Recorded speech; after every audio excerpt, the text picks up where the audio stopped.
Você acompanha a partir de agora na edição de hoje do Nazaré Notícias. O aplicativo que ajuda eleitores com informações dos cartórios eleitorais. O EPA realiza mostra zoológica. Diminui mais de 30% o número de casos de Zika vírus em Manaus. Projeto ensina crianças a utilizar a bicicleta. Uma reportagem especial sobre a cidade de Itacoatiara. E no quadro de nutrição de hoje, vamos falar sobre a alimentação dos atletas. Hoje é segunda-feira, 5 de setembro, e o Nazaré Notícias já está no ar.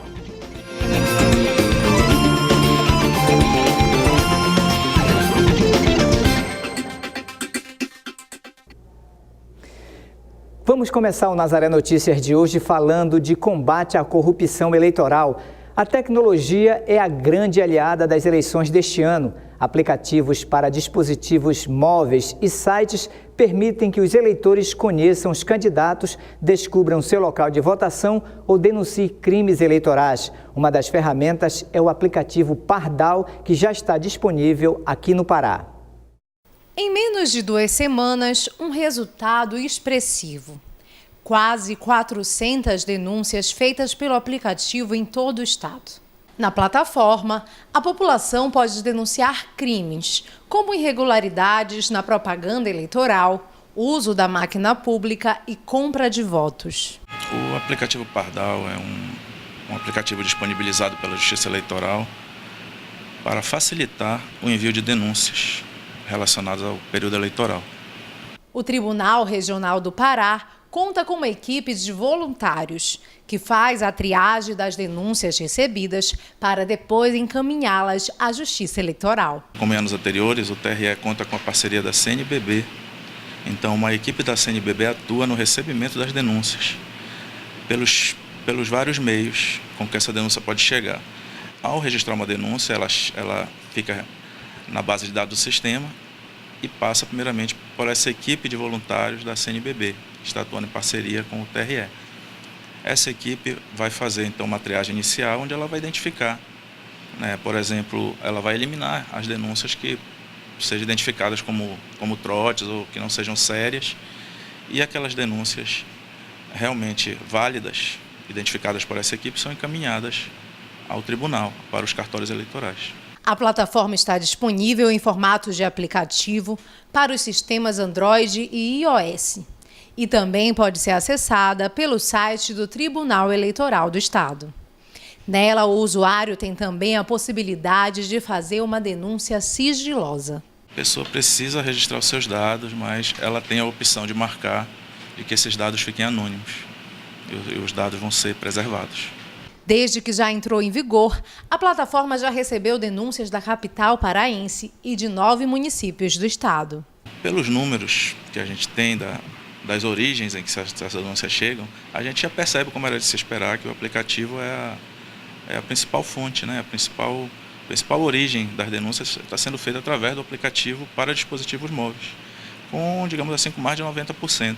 A gente tem também o meio do 0800, o telefone, e tem também o acesso direto no site do TRE. Mas a gente já percebe, como é a tendência atual, que é realmente pelo uso de dispositivos móveis, que traz essa facilidade maior de acesso fácil para a maioria das pessoas. E agora vamos falar de manifestação. Quem tem contas a pagar é melhor ficar atento. Os bancários podem entrar em greve a partir de amanhã. Caroline Guimarães tem mais informações. São cerca de 512 mil bancários em todo o Brasil. A categoria entregou a pauta de reivindicações no dia 9 de agosto. Entre as principais reivindicações estão reajuste salarial, participação no lucro e também o fim das demissões e do assédio moral. Hoje a categoria se reúne para definir os novos rumos das reivindicações. É possível que haja uma greve e as manifestações acontecerão em frente às agências bancárias. Caroline Guimarães para o Nazaré Notícias. O número de mortos por arma de fogo cresceu cerca de 140% no estado do Pará. Nos últimos 10 anos, a maioria das vítimas aqui no estado são homens negros e jovens. Os dados são do mapa da violência de 2016. A pesquisa mostra que o número de mortes por arma de fogo no Pará em 2004 foi de 969. número que teve um grande crescimento nos últimos 10 anos, já que 2014 registrou 2.339 casos. O mapa também mostra que o Pará é o estado da região norte em que mais pessoas são mortas por ano, seja por acidentes ou por homicídios. Belém se destaca como a capital da região, que possui a maior taxa de mortes por armas de fogo. A outra cidade paraense que aparece entre as 10 primeiras no ranking é Ananindeua, ficando à frente de várias capitais brasileiras. O município registrou em 2014 401 casos, de acordo com o mapa. E ainda falando de segurança, a Secretaria de Estado de Segurança Pública e Defesa Social divulgou o balanço da primeira semana da Operação Belém Segura, criada para combater a violência aqui na capital paraense. Os números disponibilizados pela Segup são referentes aos dias de 29 de agosto a 2 de setembro e registraram 1.880 ações, entre abordagens, prisões, vistorias, remoções, notificações, multas e apreensões realizadas em vários bairros de Belém. E um balanço divulgado pela Secretaria de Estado de Meio Ambiente e Sustentabilidade mostra que o Pará teve 684 focos de queimadas durante os últimos dias do mês de agosto. Segundo a SESMA, a região do Marajó, o sudoeste e o nordeste do Pará apresentaram risco de fogo nas categorias baixo a crítico. Nos últimos 2 dias do mês de agosto, os municípios que tiveram maiores registros de focos de queimadas foram São Félix do Xingu, com 161 focos, Altamira, com 126 e Novo Progresso, com 55 focos de incêndio. As queimadas provocadas em florestas são consideradas crime, conforme o artigo 50 do Decreto Federal. É infração destruir ou danificar florestas e qualquer tipo de vegetação nativa, podendo resultar em multas a partir de R$ 5.000 por hectare. Quem pratica exercícios físicos regularmente ou algum tipo de esporte pode ser considerado um atleta e precisa adequar sua alimentação ao seu estilo de vida. Amadores ou profissionais, os atletas precisam de alguns nutrientes importantes para a manutenção das suas práticas esportivas. Esse é o assunto do nosso quadro de nutrição de hoje. Quem conversa com a nutricionista Tayana Albuquerque é Larissa Cristina. Não é isso, Larissa? É isso mesmo, Marcos. Hoje nós vamos falar sobre a importância dessa alimentação voltada para os atletas. Você pode também sugerir temas para as nossas entrevistas através do nosso WhatsApp, que é o 988023444. Também pode enviar perguntas. A nutricionista Tayana Albuquerque está aqui com a gente para conversar um pouquinho sobre esse tema. A gente agradece sua vinda aqui no nosso Nazaré Notícias. Tayana, vamos começar explicando por que é importante que o atleta ele tenha essa alimentação diferenciada. Bem, para cada atividade física, para cada tipo de atividade, o atleta tem um gasto energético diferente, ele tem uma necessidade nutricional diferente.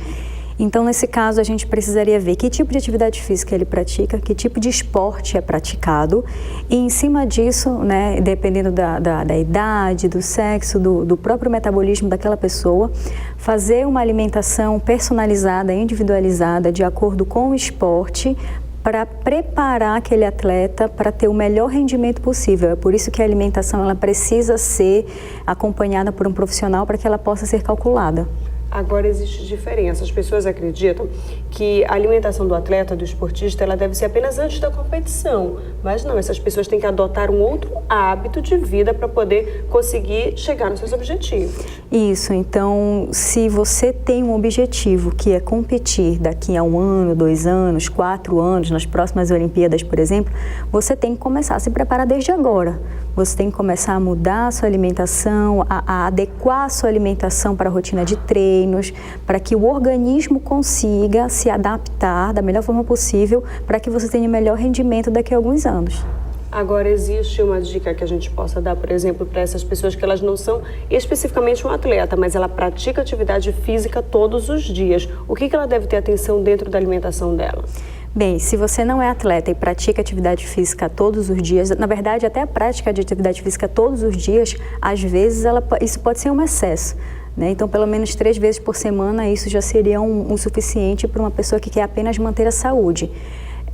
E aí você precisa, claro, não é só alimentação antes e após a atividade física. Você vai para a academia, não é só alimentação antes e após a academia. Você precisa cuidar da sua alimentação o dia inteiro, a semana inteira, o final de semana também, para que você tenha o resultado que você espera. Cada um tem a sua meta, né? Cada um tem o seu objetivo. Então, de acordo com o seu objetivo, você vai ter aquela alimentação e, claro, ajustar sempre antes e após, para que você não passe mal no momento da atividade física. Imagina se você não consome a quantidade adequada de carboidratos antes de praticar uma atividade física. A pessoa pode até desmaiar, que já aconteceu. Ou então consome o carboidrato errado, um carboidrato de alto índice glicêmico. Aí a pessoa, na hora que está fazendo aquela atividade física, o carboidrato rapidamente é metabolizado e a pessoa já tem uma hipoglicemia. Então, quer dizer, são coisas que você precisa ter uma orientação profissional para que, até mesmo antes de fazer uma caminhada, entendeu? Antes de fazer uma atividade que você acha que não vai trazer prejuízo nenhum, mas se você não ajustar com a sua alimentação, isso pode sim lhe trazer prejuízos. A gente conhece o caso também de muitas pessoas que utilizam suplementos alimentares, mas como você falou, sem orientação, e acabam também tendo vários prejuízos. Com certeza. Então, quando a gente faz uma suplementação para ganho de massa muscular, uma suplementação para repor a quantidade de carboidratos, por exemplo, a gente faz uma avaliação clínica, a gente solicita exames laboratoriais para saber como é que está o seu rim, como é que está o seu fígado, se você consegue metabolizar tudo isso da melhor forma possível, se você não tem nenhuma patologia que possa estar influenciando, a gente faz uma análise de toda a sua alimentação, já das suas necessidades nutricionais antes de fazer uma suplementação.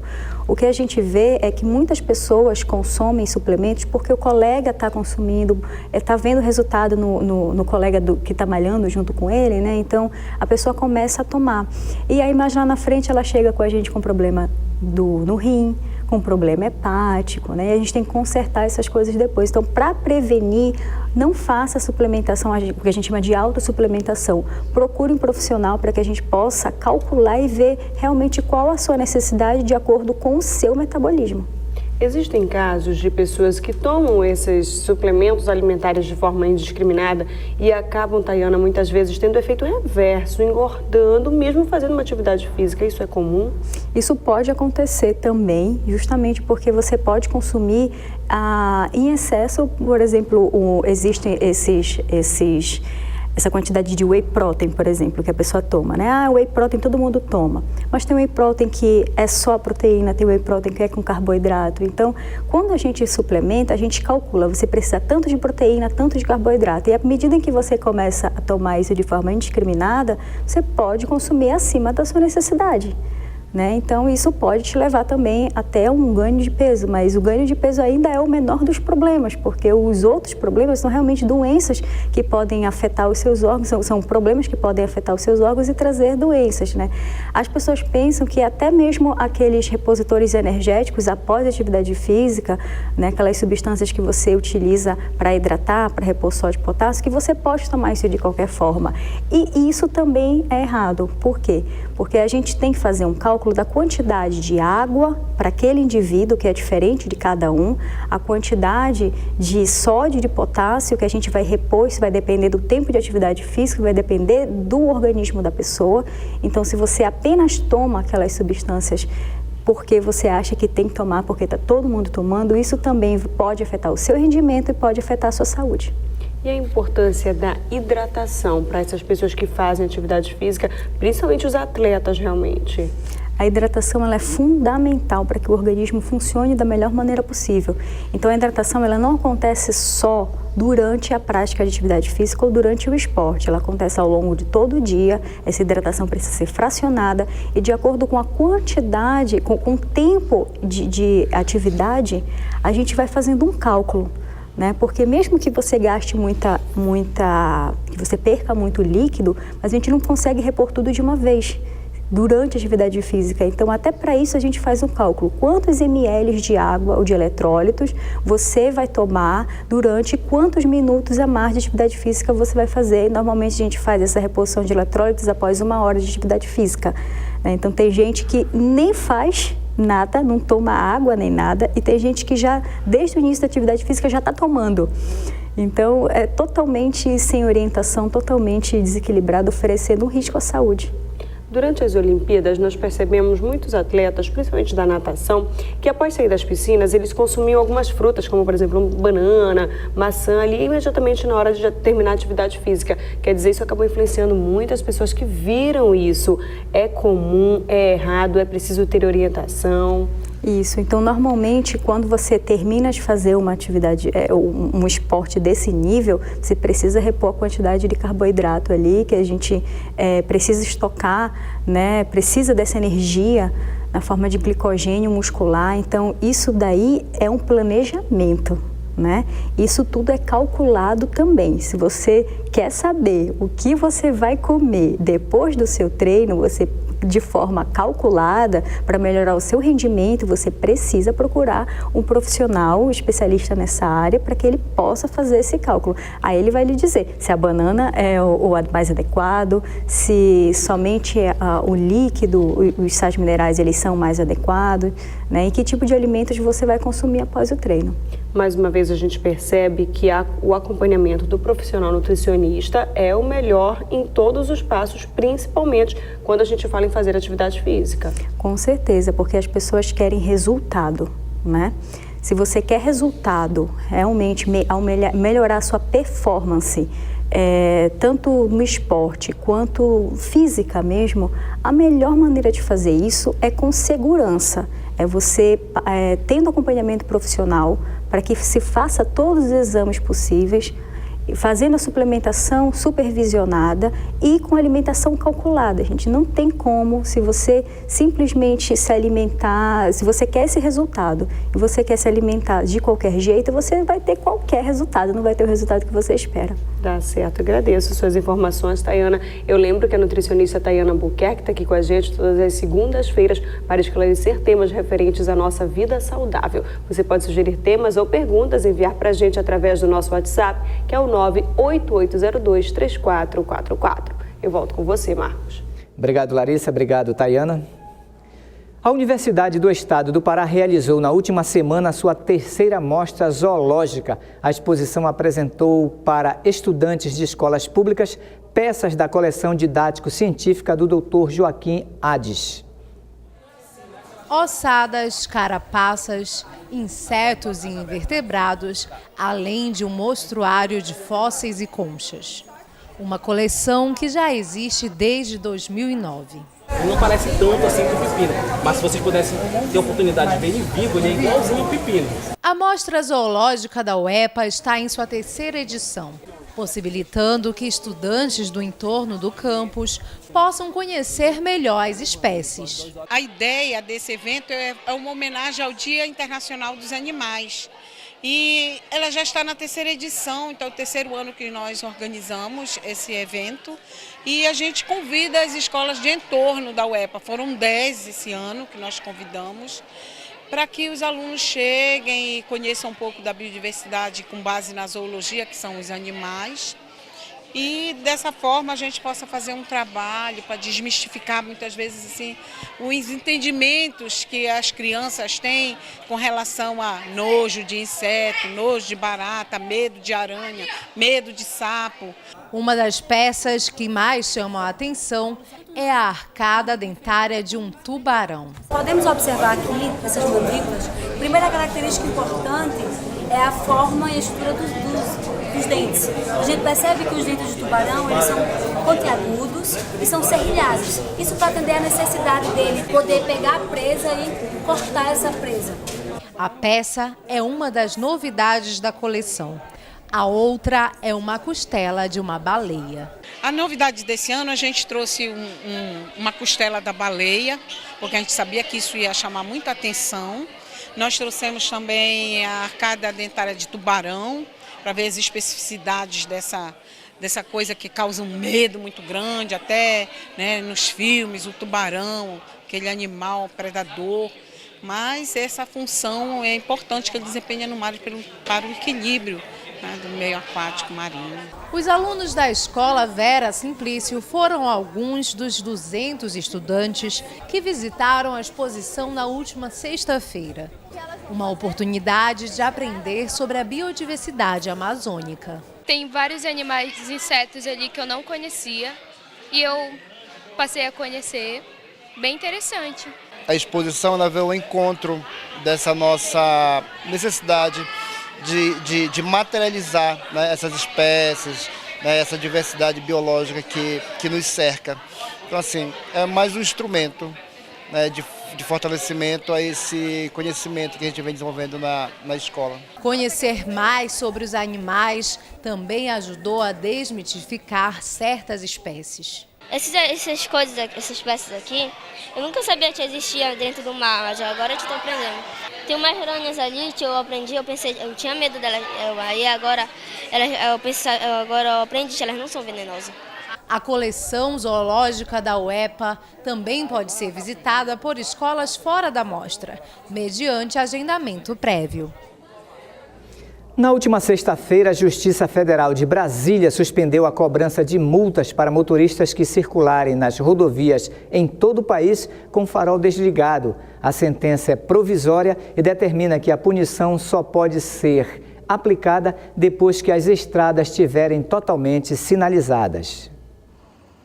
A lei federal entrou em vigor no dia 8 de julho deste ano e determina que o farol baixo seja usado em todas as rodovias, mesmo durante o período do dia. O descumprimento da lei é considerado infração média, gerando 4 pontos na Carteira Nacional de Habilitação e multa de R$ 85,13. Em novembro, o valor da multa deve subir para R$ 130,16. Entre o período de 8 de julho a 8 de agosto, a Polícia Rodoviária Federal registrou 124.180 infrações nas rodovias federais de todo o Brasil. As multas superaram em 35% o número de autuações por estacionamento irregular. A decisão começa a valer quando a União que tem direito de recorrer for notificada. Segundo o Departamento Nacional de Trânsito, a sentença não altera as multas que já foram aplicadas até o momento. E nós lembramos que você pode interagir com a produção do Nazaré Notícias. Você pode sugerir temas para as nossas entrevistas e para nossas reportagens. Basta enviar mensagens pelo nosso WhatsApp. O número é o 988023444. E você acompanha ainda nesta edição. Diminui mais de 30% o número de casos de Zika vírus em Manaus. Projeto ensina crianças a utilizar a bicicleta. Uma reportagem especial sobre a cidade de Itacoatiara. E voltamos com o Nazaré Notícias, agora falando sobre saúde. Em agosto, teve uma queda no número das suspeitas de Zika em Manaus. E segundo o informe epidemiológico da Secretaria Municipal de Saúde, houve uma diminuição de 30,4% no número de casos suspeitos do vírus da Zika. No mês de agosto, foram notificadas 196 suspeitas da doença, em comparação a 313 notificações em julho. O balanço mostra que Manaus permanece com apenas um caso de microcefalia associado à Zika e que durante o mês de agosto foram feitas 63 denúncias de focos de desenvolvimento do Aedes aegypti em locais públicos e particulares. Ainda de acordo com o balanço, em dezembro de 2015, a SESMA de Manaus contabilizou 3.033 casos confirmados de Zika, sendo 430 em grávidas. E agora o assunto é Círio de Nazaré. Estão abertas as inscrições para as crianças que participarão do Carro dos Anjos no dia do Círio de Nossa Senhora de Nazaré. São 160 vagas. A repórter Caroline Guimarães tem mais informações. Dos 13 carros que fazem parte do Círio de Nossa Senhora de Nazaré, 4 são destinados às crianças, são os carros dos anjos. Cada carro comporta 40 crianças. Então, para atender a grande demanda e também para organizar essa grande festa, a coordenação do Carro dos Anjos abriu as inscrições para essas crianças. Aqui ao meu lado está o seu Orlando Silva, ele é um dos coordenadores do Carro dos Anjos. Muito obrigada por estar aqui conosco. Essas inscrições, elas são essenciais para organizar essa grande festa. Com certeza. As inscrições é necessário devido à demanda.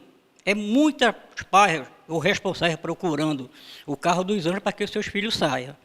Então, se fez necessário para organizar-se melhor, isso desde 71 que é feito essas inscrições, então as inscrições começam agora dia 5, na segunda-feira, vai até o dia 30 de setembro. E quem quiser fazer essa inscrição, que documentos devem apresentar, onde deve ir, que horário? Certo. Para fazer a inscrição, qualquer responsável da criança compareça na Basílica de Nazaré, no corredor, em frente à sacristia.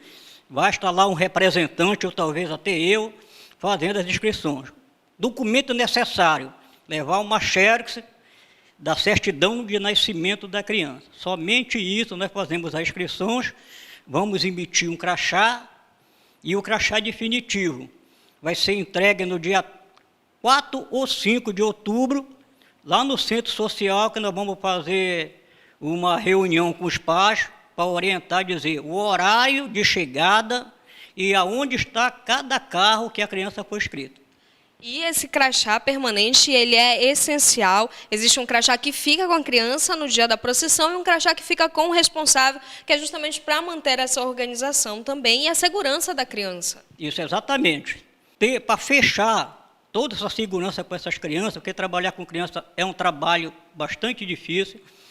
Então, na hora da entrega, no dia do CID, que o responsável chega com essa criança, nós vamos emitir um outro crachá. O responsável, essas crianças serão devolvidas no Colégio Gentil por responsável. As crianças só serão devolvidas mediante a apresentação do crachá do responsável. Muito bem. E são 45 anos nessa organização para fazer realmente do CID uma festa bonita, uma festa memorável e, claro, sem possíveis incidentes, né? Organizar tudo direitinho, seu Orlando. Com certeza. Isso aí foi necessário, porque antes de 71, a igreja tinha muitos problemas. Sumiu crianças, as crianças se batiam, e também a demanda cresceu muito, que só era um carro. Então, a igreja colocou mais 3 carros e procurou o encontro de casais. Hoje nós somos da catequese, e a catequese assumiu esse trabalho de organização do Carro dos Anjos. São 10 casais aí sendo responsáveis. Exatamente. São 4 carros, são 10 casais, sendo um casal coordenador geral, que ela não pôde vir, eu estou representando o carro todo. E nós estamos aqui, devido à oportunidade da TV Nazaré em divulgar o Carro dos Anjos, nós estamos aqui pedindo a todas as pessoas que queiram fazer as inscrições das suas crianças, que procurem com antecedência e vir lá na Basílica. O horário, não esquecer, é bom sempre relembrar o horário novamente, é das 9 às 12 horas, de segunda a sexta-feira. Então é isso. Muito obrigada por suas informações. Parabéns por essa importante organização a todos os coordenadores do Carro dos Anjos. Muito obrigada, viu? Não, mas nós que agradecemos vocês fazerem essa divulgação, que para a gente é muito importante. Com certeza. Então é isso. Se vocês de casa quiserem inscrever a sua criança para participar dessa grande festa, para pagar uma promessa ou fazer um agradecimento, é só ir até a Basílica no horário de 9 da manhã até meio-dia, de segunda a sexta-feira. Caroline Guimarães. A imagem de Nossa Senhora do Perpétuo Socorro, que foi furtada na última quarta-feira da Casa Paroquial de Tartarugalzinho, no interior do Amapá, foi devolvida na manhã deste último sábado. A padroeira do município, de 15.600 habitantes, foi deixada na porta da igreja da cidade e foi encontrada por funcionários que fazem limpeza no local. Segundo a secretaria da igreja, a imagem não apresentava nenhum dano ou avaria e que é usada todos os anos na procissão de Nossa Senhora do Perpétuo Socorro, que acontece no mês de outubro. Uma outra imagem de Nossa Senhora de Nazaré, que também foi levada da casa paroquial, ainda não foi devolvida. No primeiro sábado de cada mês, voluntários do projeto Bike Anjos se reúnem na Praça da República para um trabalho de amor ao próximo. Eles ensinam as pessoas a andar de bicicleta. Parece algo pequeno, mas é o sonho de muita gente. No início, conseguir pisar no pedal parece um pouco difícil, mas Kinui é insistente. Que difícil. Aos poucos, a dificuldade vai se transformando em conquista e o pequeno Kinui começa a dar umas pedaladas. Eu vi que você conseguiu pedalar um montão. E aí, quando você conseguiu pedalar, você gostou? Sim. O sábado começa com as orientações para quem quer conhecer um pouco mais da bicicleta, lei, práticas, equipamentos.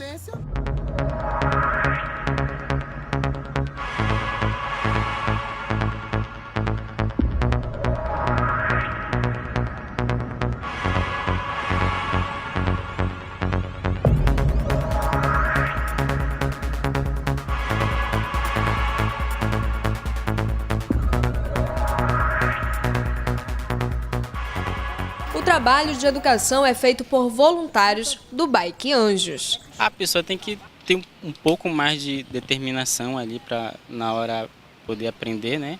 E ter essa visão de que não vai ficar o tempo todo caindo. E sim vai ali, porque o nosso ensino, como é que a gente faz? A gente retira o pedal, que é para justamente não estar batendo os pés no pedal, e a pessoa fica em passo de marchinha. E aos poucos, né, nessa marchinha que vai acelerando aos poucos, vai se tendo ali aquela sensação já de equilíbrio e de como tá ali com aquela fixação dos braços já no guidão, né? Que é o que vai dando já essa firmeza de estar pegando já o equilíbrio. Paulo trouxe os pequenos, Sara e Miguel. Ela já andava com as rodinhas. E você, Sara, você também gosta de andar de bicicleta, princesa? Miguel começa a dar as primeiras pedaladas, com a curiosidade típica da idade. Tá gostando de aprender a andar de bicicleta? Sim. O que você mais gostou até agora? Para andar de bicicleta. Tá animado? Aham. O pai fica orgulhoso dos pequenos e participa desse aprendizado. Na verdade, ela já anda muito, mas com as rodinhas eu ainda não tirei. Mas ela já anda muito, eu acho legal isso mesmo. Eu faço isso, entendeu? Aí agora eu quero que eles aprendam mesmo, de verdade. Luzia está aprendendo a andar de bicicleta. Aos 62 anos, resolveu se desafiar um pouco mais. Atleta de rua, ela já mostra o que sabe. E foram apenas 4 aulas até agora. Quando eu estava um dia fazendo um treino de corrida no parque, lá no Tinga, aí eu vi uma turma assim de bike. Digo, gente, que legal, olha, eu vou aprender, por que não, né? Então, desafios, né? O Bike Anjos existe há cerca de 6 anos. Essa atividade, que acontece no primeiro sábado de cada mês, ajuda muita gente. Para as crianças, aprendizado e diversão. E para muitos adultos, a realização de um sonho. Um sonho que eu disse, eu vou aprender a andar de bicicleta. Aí o meu marido chegou, eu disse, mas eu vou aprender a falar e vou aprender a andar. E eu botei isso na minha cabeça e fiz isso. Quando eu já estava quase andando bem, eu peguei uma queda na frente da minha casa. O guidão da bicicleta entrou nisso aqui meu, saí, peguei o carro e fui para o hospital. Cheguei no hospital, peguei as primeiras emergências lá, não quebrou nada. Voltei a insistir. Aí quando foi na primeira corrida que teve agora em janeiro, eu fui para lá, exatamente lá eu não tive coragem de andar.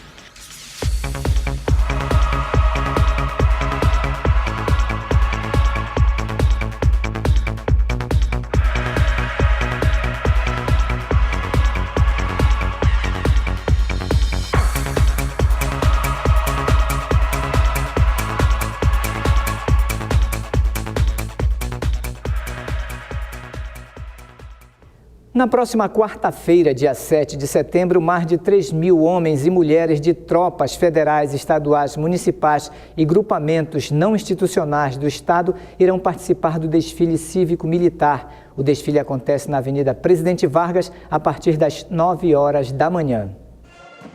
A Força Aérea levará para a avenida 9 grupamentos, incluindo os cães de guerra e 3 esquadrões aéreos. O destaque será o grupamento feminino da Força Aérea, para ressaltar a importância das mulheres no cumprimento das missões.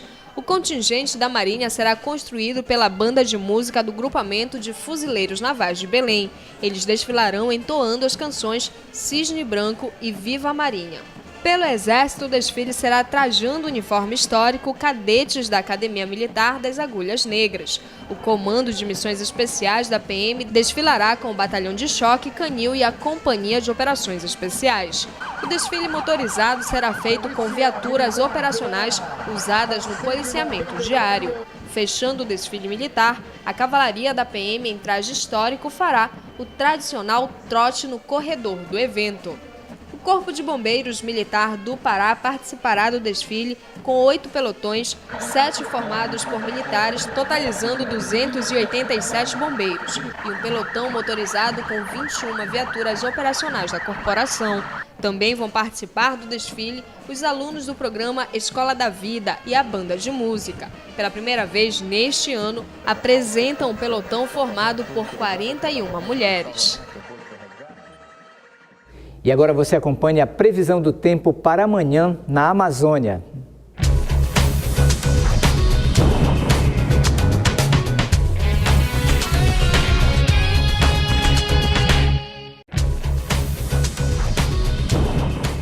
Na cidade de Capanema, no estado do Pará, o tempo ficará parcialmente nublado. Não há previsões de chuva. A temperatura mínima será de 23 graus e a máxima pode chegar a 33. Em Rio Branco, capital do Acre, a terça-feira será de tempo encoberto com possibilidades de chuva fraca. A temperatura fica entre 18 a 31 graus. E em São Luís, no Maranhão, a previsão é de sol com poucas nuvens. Há possibilidades de chuva passageira no início da noite. A temperatura varia entre 24 e 33 graus.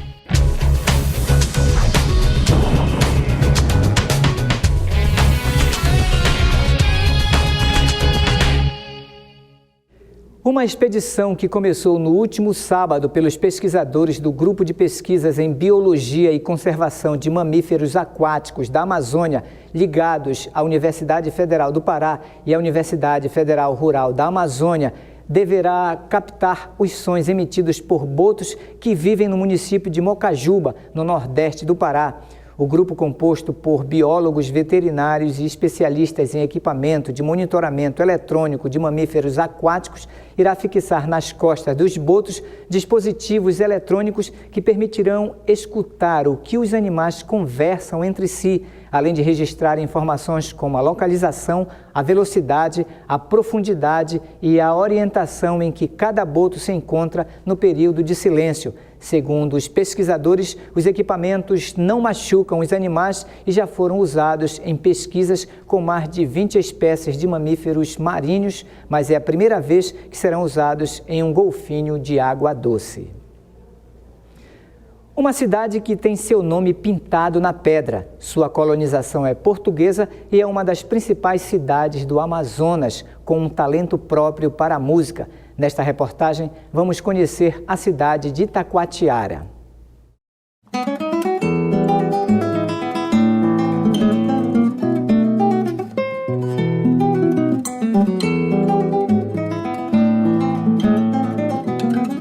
Itacoatiara.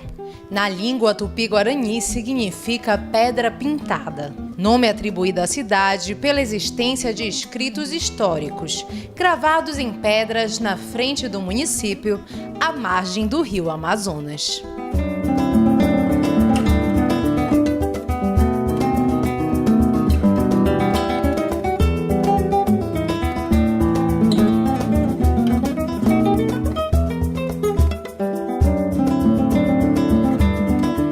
Mas Itacoatiara nem sempre teve esse nome. Os registros de povoamento na região datam 1655, quando ainda era uma ilha. Em 1759, a colonização portuguesa a nomeou Vila Serpa, nome que só foi modificado em 1874.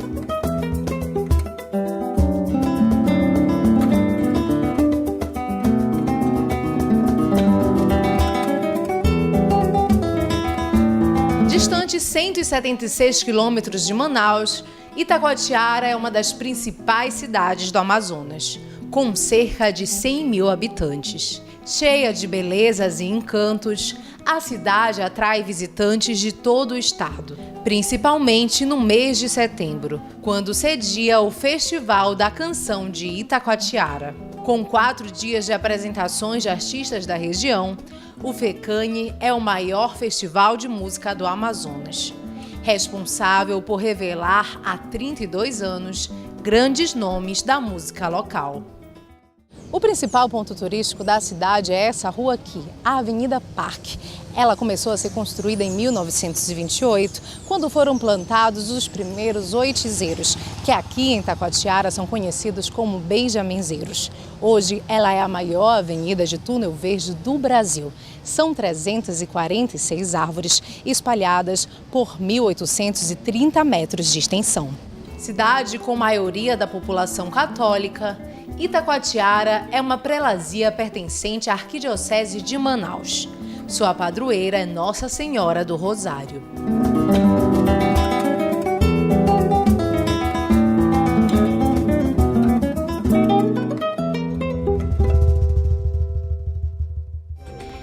E essas foram as notícias de hoje. Se você quiser enviar sugestões de entrevistas ou reportagens, é só enviar para o nosso WhatsApp, o número 988023444.